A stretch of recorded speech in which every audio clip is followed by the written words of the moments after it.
সদ্য নবজাতক কেবলমাত্র জন্মগ্রহণ করেছে, এই বাচ্চার নাভি সঠিকভাবে নাভির যত্ন নিতে হবে। নাভিটাকে ভালো ধাত্রী দিয়ে নাভিটাকে পরিষ্কার পরিচ্ছন্ন রাখতে হবে। নাভিটা সঠিক নিয়মে কেটে দিতে হবে। কাটার সময় অবশ্যই ধাত্রীকে অবশ্যই হাতে হ্যান্ড গ্লাভস পরে নিতে হবে। হ্যান্ড গ্লাভস যদি ধাত্রী না থাকে তাহলে অবশ্যই ক্লোরহেক্সিডিন অর্থাৎ হ্যাক্সিসল হ্যান্ড রাব, বা এটাও যদি না থাকে ভালো সাবান দিয়ে, যে কোনো সাবান দিয়ে ভালো করে অন্তত 1 মিনিট হাতটাকে ধুয়ে নিতে হবে। এরপরে এই কার্যক্রমটা শুরু করবে। এটা যদি বাড়িতে যদি বাচ্চার ডেলিভারি একান্তই হয়ে যায় সেক্ষেত্রে, আর আমরা সবসময় বলি হসপিটালে ডেলিভারিটা করানোর জন্য, ক্লিনিকে বাচ্চাকে ডেলিভারি করানোর জন্য।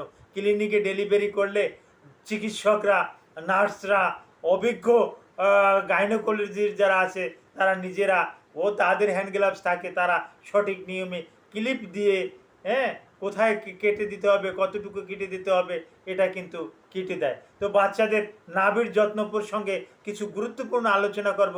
আলোচনাটি আপনারা শুনলে অনেক উপকারে আসবে। আশা করি ভিডিওটা না টেনে পূর্ণ আলোচনাটাই আপনারা দেখবেন এবং বাচ্চাদের নাভির বিষয়ে আমি কিছু আলোচনা করব। আলোচনাটা যত্ন সহকারে শুনবেন। আসসালামু আলাইকুম রহমতুল্লাহি ওয়া বারাকাতুহু। আমি ডাক্তার মীর শহীদুল ইসলাম।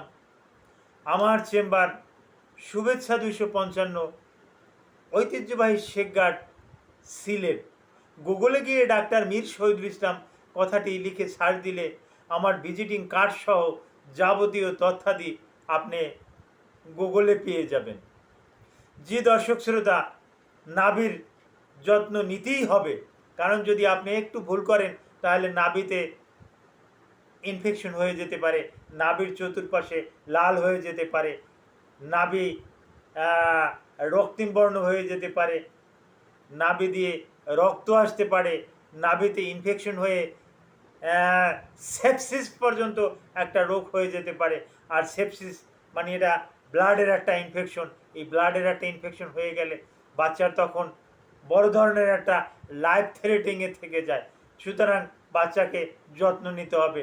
অনেক আগে লক্ষ্য করা গেছে বাচ্চারা বাড়িতে জন্মগ্রহণ করছে, নাভিটা কেটে দিত, ওখানে নাভিতে সুই গরম করে নাভিতে এটুই দিত, গরম সেক দিত যাতে নাভিটা তাড়াতাড়ি পড়ে।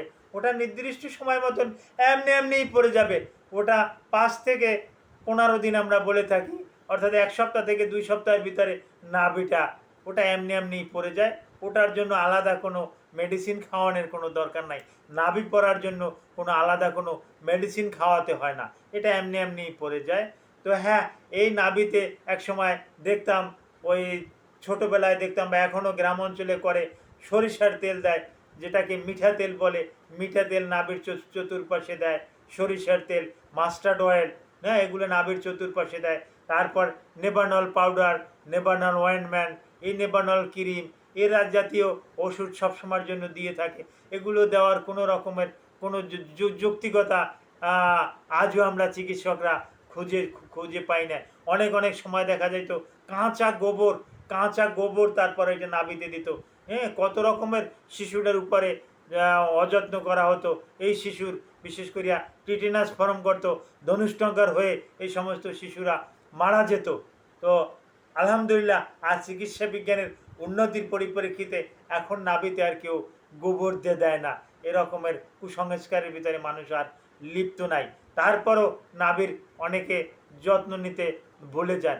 অনেক সময় আছে বাচ্চা জন্মগ্রহণ করলো, বাচ্চাটাকে একটা ডায়াপার পরানো হলো। বাচ্চারা তো ছোট বাচ্চা, একটু পর ঘন পেশাব করবে, ঘন পায়খানা করবে। তো ডায়াপারটা অনেক সময় ওই নাভির উপর পর্যন্ত পরানো হয়। বাচ্চা তো ছোট, 10 দিন, 12 দিন, 15 দিন, 1 মাস বয়স। ওই বাচ্চাতে বড় একটা ডায়াপার করলে নাভির উপর পর্যন্ত পড়ে, যার পরিপ্রেক্ষিতে পেশাব পায়খানা ওটা ওই কাঁচা নাভিতে এসে লাগে, যার পরিপ্রেক্ষিতে নাভিতে ইনফেকশন হয়, ওখানে ব্যাকটেরিয়া গ্রোথ করে, যার পরিপ্রেক্ষিতে ওখানে ইনফেকশন হয়। সুতরাং অতটুকু বাচ্চাকে ওই ডায়াপার পরানোর কোনো যৌক্তিকতা আছে বলে আমি একজন চিকিৎসক হিসাবে এটা মনে করি না। ডায়াপার পরানোর কোনো দরকারই নেই। নাভি যতদিনই না পারে অতদিনই পরালাম না ডায়াপার, কি যায় আসে। তারপর আসে নাভিটাকে শুকনো রাখতে হবে, যাতে ওখানে বাচ্চাটাকে একটু গেঞ্জি গায়ে দিলেন বা একটা ঢোলাঢালা কোনো পোশাক পরালেন, কিন্তু বাচ্চাটার খেয়াল রাখতে হবে ওই নাভিটা যাতে, নাভির চতুর্পাশে যাতে ঘেমে না যায়, ঘামের কারণে ওখানে যাতে ব্যাকটেরিয়া গ্রোথ না করে, এদিকে একটু খেয়াল রাখবেন। আর নাভির কি দিয়ে কি যত্ন নিতে পারেন, নাভিতে একটু পড়ে যাওয়ার পর অনেকের নাভি থেকে একটু ব্লিডিং হতে পারে, বা নাভির যা একটু যত্ন নিতে পারেন, চতুর্দিকে একটু লাল লাল ভাব একটু দেখা যাচ্ছে, একটু এরকমের মনে হলে আপনি কি করতে পারেন, আপনি এখানে ডাক্তারের সাথে আলাপ আলোচনা করবেন। যে বিশেষ করে আমরা এখানে যেটা দিতে বলি, ক্লোরহেক্সিডিন নামে একটা 7% ক্লোরহেক্সিডিন লোশন, অ্যালকোহলিক লোশন, এগুলো দিতে পারি। অ্যালকোহলিক প্যাড, এটা দিয়েই করতে পারেন। তারপর আসে ক্লোরহেক্সিডিন যুক্ত হ্যাক্সিসল হ্যান্ড রাব, এটাও ব্যবহার করা যেতে পারে।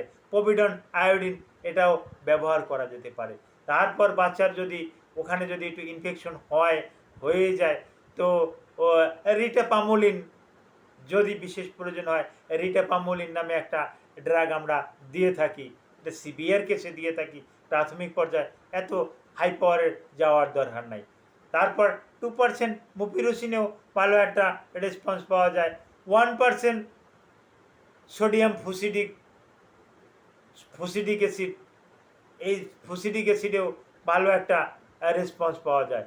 তো নাভির অবস্থার উপর নির্ভর করে কোনো রকমের অবহেলা করবেন না। অবশ্যই নাভির যদি কোনো সমস্যা দেখা দেয়, তাহলে অবশ্যই একজন ডক্টরের সাথে আলাপ আলোচনা করে আপনি বাচ্চাকে ওষুধ খাওয়াবেন। Thank you all.